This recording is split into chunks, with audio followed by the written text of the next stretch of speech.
Yeah, of course. And first, I want to start off by it doesn't seem like my opponent can answer a question without a noun, a verb, and Nancy Pelosi. And look, if you're so hell-bent on running against Nancy Pelosi, I would suggest you buy yourself a plane ticket to California. But so long as you're in the Low Country and you're in the 1st Congressional District, you need to run against me. Look, Parris Island is the heart of the Low Country down here, and especially being such a pivotal military installation. In fact, one of the very first trips I took as a member of Congress was down to Parris Island. And we talked about their needs. And I met with people and asked them, what exactly do you need from me in D.C.? They took me to a firing range. They said, well, there's a lot of work that needs to be done on this firing range. I went up to Congress.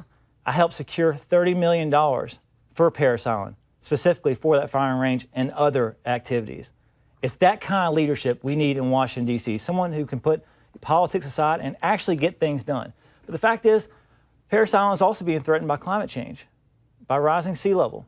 In fact, by 2050, Parris Island is expected to be underwater a third of the year.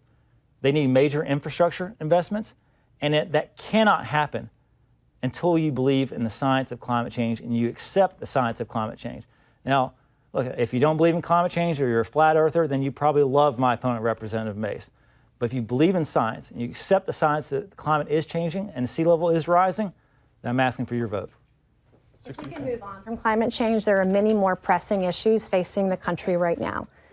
And you want to talk about California politicians? It was your colleague in California that put Parris Island in the bill that you did not read, because maybe Nancy Pelosi read it for you instead. But that's what happens when you follow Nancy Pelosi 90% of the time.